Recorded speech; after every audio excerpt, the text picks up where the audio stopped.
If someone doesn't value your presence, it's not a reflection of your worth, it's a reflection of their priorities. Read that again. Let it sink in. Too many people walk around thinking, "What's wrong with me?" when really there's nothing wrong with them at all. The truth is, we live in a world where people are busy, distracted, and self-focused. And sometimes when someone doesn't respond to you the way you hope they would, it has nothing to do with your value. It has everything to do with where they are in their own life, their own mindset, and what they prioritize. Now, let me be honest, because that's what I do. If you're bending over backwards trying to get someone to see you, to appreciate you, to include you, and they still don't, that's your cue to stop. That's your cue to take your power back. You're not on this planet to constantly audition for someone's attention. You're not here to prove yourself worthy. You are already born worthy. You don't have to convince anyone of your value. Your job is not to fit into someone's life by shrinking yourself or chasing them. Your job is to stand in your worth and let people who get it find you. Too often we confuse rejection with failure. We think if they didn't invite me, if they don't return my calls, if they pulled away, it must be me. But sometimes people don't have the capacity to give you what you deserve. Maybe they're emotionally unavailable. Maybe they're caught up in their own pain. Or maybe they're simply not your people. And that's okay. The sooner you stop trying to force yourself into their lives, the sooner you free yourself to live yours more fully. And let me tell you this, when you stop chasing the people who don't value you, you give yourself the chance to attract those who do. But that can't happen if you're constantly pouring energy into relationships that are one-sided. You don't need to be in every circle. You don't need every person to understand you. You need the right people, people who meet your energy, people who appreciate your authenticity, people who don't make you beg for a seat at the table. So the next time someone doesn't reciprocate your effort, stop and ask yourself, is this a reflection of me or them? And most of the time it's going to be about them, their bandwidth, their focus, their insecurities, their limitations. And you've got better things to do than wait for someone to see what's already amazing about you. Here's the truth. Your worth isn't negotiable. It's not something other people get to vote on. And if you keep tying your value to someone else's reaction, or lack thereof, you're going to spend your life on an emotional roller coaster. That's not power. That's not peace. And you deserve both. So stop forcing conversations that don't flow. Stop chasing people who pull away. Stop trying to convince anyone that you're enough, because you are enough. You were enough before they didn't answer your message. You were enough before they ghosted you. You were enough when you walked in the room, and you're enough walking out of it too. The people who are meant to be in your life will not need to be convinced to stay. They'll want to be there. They'll show up. They'll call back. They'll reciprocate. But none of that can happen if you're too busy chasing what's not meant for you. Sometimes the most powerful thing you can do is walk away, not in anger, not in drama, but in truth. The truth that says, I don't need to be here if I'm not seen. I don't need to beg for love. I don't need to earn respect. I already deserve it. So no, don't force yourself on people. Show up as you are. Let them decide. And if they don't choose you, let that be their loss, not your burden. Because real connection doesn't require pushing. It doesn't require proving. It just flows. And once you stop trying to force your way into spaces that don't value you, you start building a life full of places and people that do. And that changes everything. Forced connections drain energy, not build it. We've all felt it. That sense of strain, that feeling like you're trying way too hard to keep something alive that just isn't working. Whether it's a friendship, a relationship, a colleague, or even a family member. When the connection isn't mutual, when it's not natural, it takes more out of you than it gives. You walk away feeling tired instead of inspired, heavy instead of uplifted. And that's a red flag, not a foundation. You weren't made to carry the weight of a relationship all by yourself. If you're always the one initiating, always the one explaining yourself, always the one trying to fix the distance or justify their silence, what are you actually building? Because a real connection doesn't require constant explanation. It doesn't require you to hustle for it every single day. It simply exists because both people want to be there. Both people are invested. Both people care. When you force a connection, you're pouring out energy that never returns. You're emotionally investing in someone who may not even notice. And over time, that doesn't just affect your energy. It impacts your self-esteem. You start questioning yourself. You start shrinking. You start wondering what you're doing wrong. And the answer is nothing. You're just trying to plant seeds in soil that isn't fertile. You're trying to light a fire where there's no spark. And no matter how much effort you put in, it won't grow unless the other person wants it to. Let me be brutally honest here, because you need to hear it. You can't force chemistry. You can't force loyalty. You can't force someone to be curious about you, excited about you, invested in you. Either they feel it or they don't. And when they don't, forcing the connection doesn't bring you closer. It pushes you further away from the peace you deserve. Every time you convince yourself to keep trying, even though you're exhausted, even though you know in your gut it's one-sided, you betray your own needs. Now, don't confuse effort with forcing. Relationships do require effort, but the effort has to come from both sides. Healthy relationships, whether they're personal or professional, are built on reciprocity. There's a give and a take. There's communication. There's presence. There's effort. When you're the only one putting in all the work, you're not in a connection. You're in a performance. And performing is draining. It burns you out. It turns love into labor. And that is not what connection is supposed to feel like. You're allowed to protect your energy. You're allowed to stop trying. You're allowed to choose peace over proving yourself. The right people won't need to be chased. They'll meet you where you are. They'll match your energy. They'll make you feel seen and heard without you having to beg for it. You don't need to force a seat at a table that was never built for you. Build your own table. And when you do, you'll be amazed how different life feels when the connections in your life actually feed you instead of depleting you. Forced connections also come with a high emotional tax. They breed resentment because when you constantly give and get nothing back, you don't just feel tired. You feel invisible. You feel like you don't matter. And that hurts. That pain isn't because you're weak. It's because your energy was meant for something great. It was meant to be shared in places where it's welcomed, appreciated, and reciprocated. You don't have to keep knocking on doors that remain closed. Maybe the door's shut for a reason. Maybe that disconnection is saving you from something misaligned. Here's what you need to know. If you stop forcing, you'll start flowing. Real connection doesn't feel like pressure. It feels like presence. It feels like alignment. It feels like ease. Not because it's perfect, but because it's honest. And that honesty saves you time, energy, and emotional pain. It allows you to focus on who you are, what you value, and who truly belongs in your life. So stop draining yourself for people who don't fill you back up. If you feel like you're always the one holding the relationship together, maybe it's time to loosen your grip, not to punish anyone, but to free yourself. Because the people who are meant for you, they won't feel forced. They'll feel like peace. Respect is mutual and non-negotiable. That means if you have to ask for it, chase it, or constantly remind someone to give it to you, the foundation is already cracked. You can't build a strong relationship on shaky ground, and respect is the solid rock everything else stands on. When it's not there, nothing else truly works. Not trust, not love, not communication. Respect isn't optional. It's the minimum requirement for any meaningful connection, friendship, partnership, or even a work relationship. And if someone can't meet you there, they shouldn't have access to you. We live in a world that teaches us to be agreeable, to tolerate poor behavior, to make excuses for people who treat us poorly because they're busy, going through something, or just being themselves. But there comes a point when you have to stop rationalizing and start recognizing. People who respect you show it.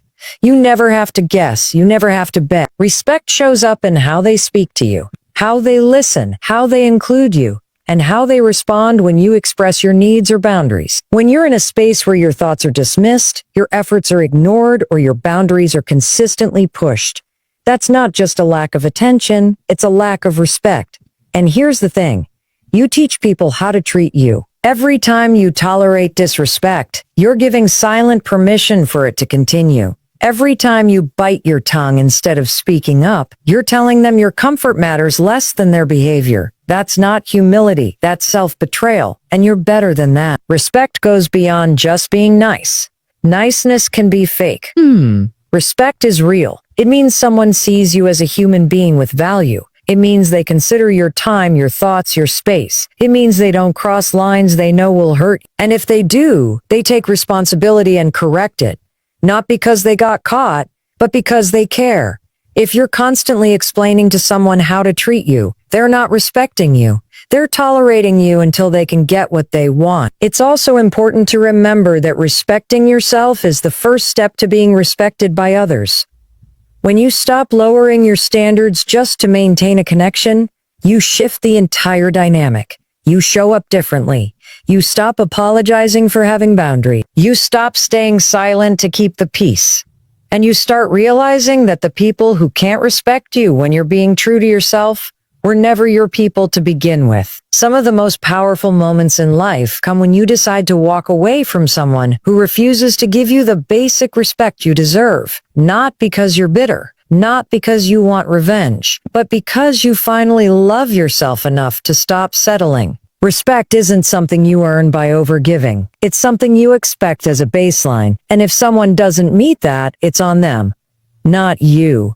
People who truly respect you won't test your boundaries, they'll honor them. They won't mock your dreams, they'll support them. They won't silence your voice, they'll invite it in. And if you're not experiencing that, you don't need to fight harder, you need to step back. Because when you raise your standards, the right people will rise to meet them, and the wrong people will fall away. Let them.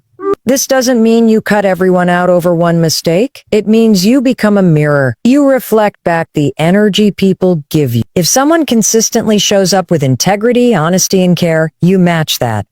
If they show up with disregard, disrespect, and selfishness, you don't match that. You remove yourself quietly, powerfully, with self-respect. At the end of the day, your peace is more important than someone else's comfort. Your self-worth is more important than keeping the connection. And your ability to look in the mirror and say, I don't let people treat me like I don't matter. That's everything. That's your power. Respect isn't just a value, it's a boundary, and it should never be up for negotiation. Rejection is redirection. That phrase might sting the first time you hear it, especially when you're in the middle of being overlooked, ghosted, left out, or flat out told no. But here's the truth most people don't want to admit. Some of the best things that ever happened to us start with a door closing in our face. That rejection, as painful as it is in the moment, is often life pointing you in a new direction, a better one. A path that's more aligned with who you really are, not who you were trying to be for someone else. Think about it. How many times have you wanted something so badly? A person, a job, a friendship, an opportunity, only to have it fall apart, disappear, or never even begin? And how many of those situations, in hindsight, turned out to be the best thing that never happened? That's not coincidence. That's clarity. That's life clearing space for something better, even when you're not ready to see it yet. When someone rejects you, it's easy to make it personal, to go into a spiral of self-doubt.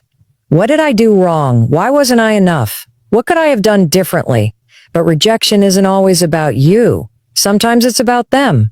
Their fears, their limitations, their baggage. Sometimes it's timing. Sometimes it's just misalignment. But more often than not, it's life doing you a favor that you won't recognize until later. Rejection forces us to pause, to reevaluate, to get honest about what we've been chasing and why. It's a wake-up call, a pivot point. And if you're paying attention, it's also an invitation. An invitation to stop trying to fit in where you don't belong. An invitation to let go of who you thought you needed to be and start becoming who you really are. That person, that version of you, they don't chase approval. They don't need to prove their worth to anyone. They trust that what's meant for them won't require begging, bending, or breaking themselves to fit in. When someone says no to you, whether directly or through their actions, they're setting you free. It might not feel like that in the moment. It might feel like loss, failure, or heartbreak. But later, when you're standing in a room full of people who see you, hear you, and value you, you'll look back and realize that rejection was divine protection. It was guidance in disguise. Here's the thing about redirection. It doesn't always come with a map. It comes with discomfort. It comes with uncertainty. It comes with the kind of silence that forces you to listen to your intuition. And that's where your power lives. not in being chosen, but in choosing yourself. When you stop chasing what's walking away from you, you start walking toward what's meant for you. But you can't do both at the same time. You have to let go in order to move forward. Let's stop romanticizing being accepted by people who don't value us. Let's stop thinking that rejection means we weren't enough. You were enough. You are enough. You're just not for everyone. And that's okay. You're not supposed to be. You're not a universal fit. You're a unique soul with a specific frequency. The right people, the right opportunities, the right paths, they'll match that frequency. You won't have to scream to be heard. You won't have to shrink to be loved. Rejection is a mirror that shows you the places where you've been settling. It reveals the areas where you've been dimming your light, compromising your values, or chasing things out of fear instead of alignment. And when you see that clearly, you can make better choices. You can start walking in the direction of your truth instead of someone else's comfort. So the next time something doesn't work out, the next time someone pulls away or a door closes, take a breath. Pause before you spiral. Ask yourself, what if this isn't a loss? What if this is redirection? And trust that even though it feels hard now, something better is waiting on the other side of this letting go. Because here's the truth. Life is never taking something from you without preparing to replace it with something more aligned. You just have to be willing to release your grip on what's gone in order to receive what's coming. You can't control others, only yourself. That might sound obvious, but how often do we live like we've forgotten? How many times have you exhausted yourself trying to get someone to see things your way, to treat you better, to care as much as you do? You give, explain, argue, beg, and sometimes even change parts of yourself just to earn a response, a reaction, or validation. And what happens? You end up frustrated, drained, and resentful. Why? Because you're trying to manage something that was never yours to manage in the first place, their behavior. Let's get real. You can't make someone respect you. You can't force someone to stay. You can't trick someone into being consistent, honest, or loyal. You can't rewrite someone's values with your effort. And the longer you try, the more disconnected you become from your own power. Because every time you focus on changing them, you give away a little more of your energy. You slowly abandon yourself, trying to save something that depends on their willingness, not just your effort. Control is an illusion we chase when we feel unsafe. When we're afraid of being hurt, rejected, or left behind, we try to overcompensate by managing every variable. You stop thinking that your love or effort alone is enough to change someone's entire way of being. You start understanding that healthy relationships are about choice, mutual choice. Both people have to want to be there. Both people have to show up. It can't be you dragging the weight of the relationship behind you, hoping they catch up. When you take ownership of your side of the street, your emotions, your energy, your growth, you stop waiting for other people to change before you feel good about your life. You stop giving away your peace in exchange for their attention. And that shift changes everything. You become more grounded, more secure, more powerful, because you know your happiness doesn't depend on anyone else. It depends on how you choose to show up in the world. So stop trying to control the uncontrollable. Let people be who they are. Let them show you what they're about. And when they do, believe them. Then ask yourself, is this what I want to align with? That's your power. Not in changing them, but in choosing what and who you allow into your life. You can't control others, but you can control your energy, your standards, your choices, and that's more than enough. Self-worth is internal, not determined by others. That truth is one of the hardest lessons to absorb in a world that constantly tries to convince you otherwise. From the time we're young, we're taught, often indirectly, that our value comes from how others see us. Are we liked?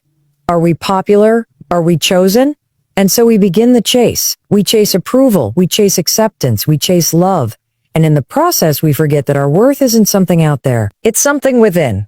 When you rely on others to validate your worth, you hand over your power. You place your value in hands that are inconsistent, biased, and often unaware of your true self. You make how you feel about yourself. If they like you, you feel good. If they ignore you, you question yourself. That's a dangerous place to live because it means your identity is always on the line. And the truth is, no one should have that much power over you. You are not valuable because someone loves you. You are not worthy because you're accepted into a friend group, praised by a boss, or admired by a partner. You're valuable because you exist. You're worthy because you breathe. Nothing anyone says or doesn't say about you can change the truth of your worth. And once you realize that, you stop bending to fit into places that weren't built for you. You stop editing yourself for approval. You stop begging for a love that you never had to earn in the first place. When you find your self-worth internally, something shifts. You stop needing validation and start appreciating affirmation. Those are two very different things. Validation is a need. It's external. It says, tell me I'm enough so I can believe it. But affirmation, that's different. Affirmation is a bonus. It says, I know I'm enough. And it's nice when you see it too, but I don't need you to. That mindset is powerful because it means you're rooted in something unshakable. You're not swayed by moods, opinions, or silence. You're grounded. People will come and go. Opinions will change. One moment you'll be praised, and the next criticized. If your self-worth depends on the applause, then it will also crumble with the silence. You have to build something deeper, something internal. You have to know who you are when no one is clapping, when no one is calling, when no one is noticing. Because that version of you, the quiet, unvalidated, unseen version, is still worthy, still valuable, still enough. One of the biggest lies we're sold is that we need to earn love, that we need to prove ourselves to be chosen. But love that has to be earned through performance isn't real love. It's conditional approval. And self-worth that relies on conditional love is fragile. It breaks the moment you stop performing. Real self-worth doesn't require you to constantly be on. It allows you to rest, to say no, to walk away, to disappoint people when necessary, and still know you're enough. It's not arrogance. It's not pride. It's wholeness. It's wholeness. It's the ability to look at yourself, flaws and all, and still stand in the truth that you are worthy, not because you're perfect, but because you are growing, showing up, and doing the work. Self-worth isn't a destination, it's a daily decision, a practice. Some days you'll feel it fully. Other days you'll have to remind yourself. And that's okay. What matters is that you keep coming back to yourself. You don't need everyone to like you. You don't need to be chosen by people who don't understand you. You don't need to shrink to fit into someone else's definition of enough. You get to define that for yourself. And when you do, you start living in a way that is real. You stop settling. You stop chasing. You stop forcing connections that require you to betray yourself. The people who truly see you, the ones who are aligned with your spirit, not just your image, they will show up. And you won't need to convince them. You won't need to prove your worth to them. They'll recognize it because they've done the work to recognize their own. That's what aligned energy looks like. So remember this. You are not defined by how others treat you. You are not a reflection of someone else's inability to see your value. You are enough exactly as you are. Not when you achieve something. Not when someone loves you back. Not when you're finally noticed. Right now, just as you are. That's where your self-worth lives. Let go with grace. That's one of the most empowering things you'll ever learn to do in your life. Not everything is meant to be held on to. Not every person, not every connection, not every situation is supposed to last forever. And that's not failure. It's part of growth. One of the most courageous acts of self-respect is recognizing when something or someone no longer aligns with who you are becoming and choosing to walk away with peace, not bitterness. But here's what happens to so many of us. We hold on. We grip tight. We stay longer than we should because we don't want to feel the discomfort of letting go. We try to fix it. We overextend. We tell ourselves maybe if we try a little harder, give a little more, explain ourselves one more time, they'll understand, they'll change, they'll stay. But the truth is, forcing what's no longer meant to be only drains you. It robs you of your energy, your joy, your clarity, and eventually it leaves you disconnected from yourself. Letting go doesn't mean you didn't care. It doesn't mean you failed. It means you finally realized your worth is not tied to keeping something together that's falling apart on its own. It means you've decided your peace matters more than someone else's comfort. It means you've made a decision to honor the person you're becoming, even if it means disappointing the person you used to be. When we hold on too tightly, we leave no room for better to come in. We become so focused on what we're afraid to lose that we don't notice what we're actually losing ourselves. We compromise our values. We abandon our needs. We tolerate behavior that disrespects our boundaries, all because we're afraid that letting go will hurt more than holding on. But what if it's the other way around? What if holding on is the thing slowly breaking your spirit? Letting go with grace is not about walking away in anger. It's about walking away in truth. It's about accepting reality without needing to villainize anyone. Sometimes people outgrow each other. Sometimes what served you in one season is no longer aligned in the next. Sometimes love is real, but it's not enough to sustain a healthy connection, and that's okay. You can honor what something was without forcing it to be what it no longer is. There's incredible power in saying, "This no longer fits who I am." It's not selfish. It's self-aware. It's choosing to live in alignment with your values, your peace, your purpose. It's recognizing that life isn't about clinging. It's about flowing. It's about flow. It's about trusting that when something leaves your life, it creates space for something better. And that better isn't always a new person or opportunity.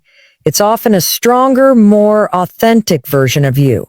Letting go gracefully also means you stop needing closure from others. You stop waiting for an apology, an explanation, or permission to move on. You give yourself that closure.